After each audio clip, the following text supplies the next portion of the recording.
Hey, good morning, everyone. Great to have you joining us here on Eat, Drink, Explore Radio. It is a Saturday morning, 8:19 the time, as we broadcast live from downtown San Luis Obispo. I'll tell you what, it was socked in with fog at my house this morning. I rode my bike in to work, and I got about halfway here. I got to that Madonna path that connects the one side of town with the other. We'll talk about how that connects to Marsh Street at some point. It is a rat's nest of horribleness. It was not planned well, and I got honked at by a car today, and I was totally...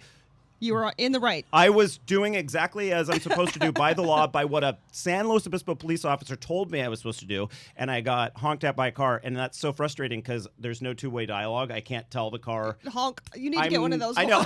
I'm doing what I'm supposed to do, and I'm a driver. I put far more miles on my car than I do on my bike, so I'm not one of those bikes against cars, but... just know that if you're coming off the freeway at Marsh Street, and if there's a bike that's like coming right in that same zone, that that's their only option. They have to be there. Yeah. Yield. You have to watch out. At some point, hopefully, the city will correct that because it is just thank you. Snarl. Thank you, Madonna family, for putting in that path, but it really did create kind of a weird situation. Now that I have that said, okay. And there was a lot of fog. That's right. That's where I got started on that whole conversation. There was fog at my house. As soon as I got to the Madonna path, the sky opened up, and it's brilliant and sunny in downtown. That happened for me on my drive-in, too. Did it? Uh-huh. We were in Morro Bay yesterday shooting a piece on stand-up paddle boards. Can't wait to see it. So much fun, I have to tell you. And there was fog to start the day, and then it burned off. And that seems to be our pattern this summer.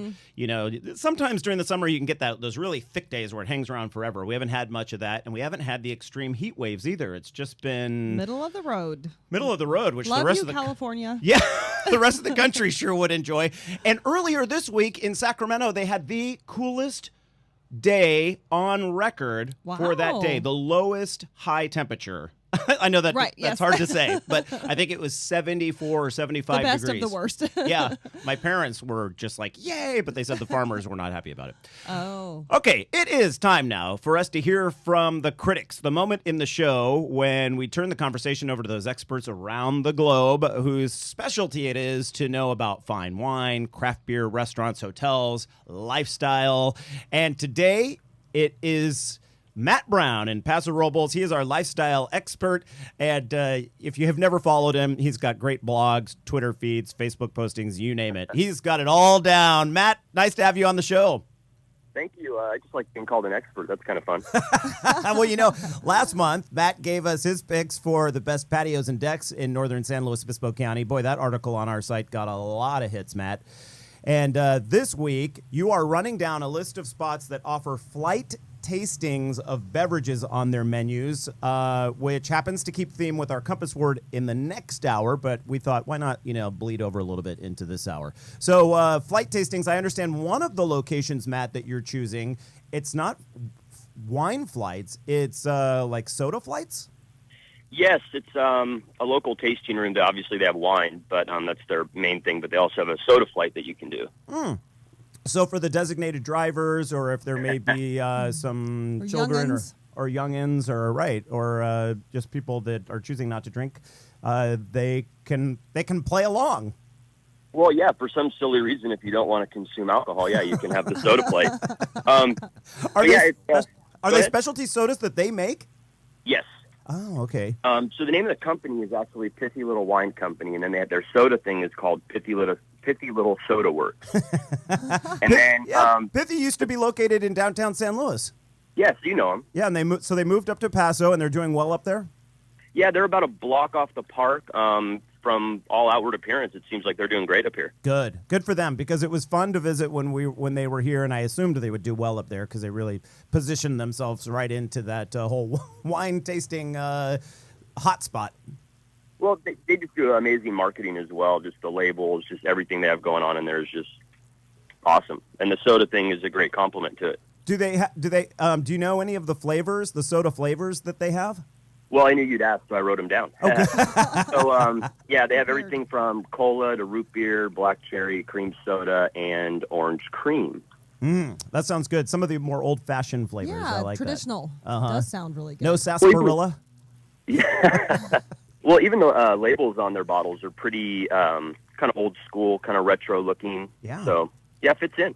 I like that. Okay, and then throw us another option. Another one you could go to would be Pony Club at Hotel Cheval. They do flights. Then every week or so they have, a wine maker come in and pour wine and all that. So they do flights on those nights as well. Okay, and that's at Hotel Cheval. I haven't been in there, but I have some good friends. Kira and Luke, our good friends, have stayed there and said they love the hotel. It's a super small boutique. I believe it's 16 rooms. We've been through the courtyard and it's just, gorgeous. But obviously living in downtown Paso, we don't have the need to stay there. But it's, it's a beautiful spot. And bar, Pony Club right next door to it is, just a great tie-in for them, great patio. I think I might have mentioned them as one of my favorite patios last month when I talked to you as well. Yeah. And then your next pick? Via Creek restaurant right across from the park downtown. Ah, Via Creek. Is that the one where you can sit on the sidewalk? They have sidewalk seating? They do have sidewalk seating. They also have kind of a courtyard patio in the back. So, multiple choices. And these are wine flights. Do you get to pick off of a menu? Like you say, like the wine flight includes, 4 or 5 samples, and you get to pick those? Or is it a set, their flights are set? I think most of the time it's something where it's kind of set and they give you different options. I'm sure, depending on where you go, that they, do something more custom. Being somebody that likes to drink wine, I tend to want a full glass, not the flight. So I don't know specifics on some of that. But, right. That'll be my next adventure, I guess. Speaking of your next adventure, do you have another one for us? Artisan restaurant, couple blocks off the park. They do the same kind of deal, wine flights, and I'm pretty sure, I think those are set as well. Okay, Artisan, is that Kobayashi? Is that the chef there? I'm just throwing out a name. Well, I'll go ahead and help you out. It's Mike and Chris Kobayashi. Chris is the chef. Mike is his brother who runs the front of the house. Great team, great food. I'm sure you've been there. Good stuff. I mean, it's all, they're very into the local, organic, sustainable, support your local farmers, that kind of stuff. Yeah, and I have to say I feel out of the loop because I haven't been there, but clearly I've kept up on it because I remembered the name, and I think the chef came down from the Bay Area, right? They're from up north. Not sure of specifics, but oh man, you have to get in there. I don't know what you're waiting for. I know. What am I waiting for? We'll go up there, and the two of us and your lovely wife as well. We can all go out to eat and enjoy a meal there. Anthony, our producer, as soon as you mentioned Artisan, he looked over and gave the big thumbs up. It's like, yum. Yeah. I haven't been there either, so can I come along? Patty, yes, you can. Okay. And your foodie children. Can I mention a flight? And if we invite any more people, we're going to have to take out a small loan. Wait, Matt, are you paying? That's to be decided, I guess. Huh? Right. Matt Browne, he is our lifestyle expert, shows up on the show about once a month to give us his picks for the Paso Robles area. You can follow their blog at Hoot and then the letter N, AnnieBlog.com. Of course, a link is always available at eatdrinkexplore.com under our program summaries. Matt, thank you so much, sir. Much appreciated. Very good. I appreciate it.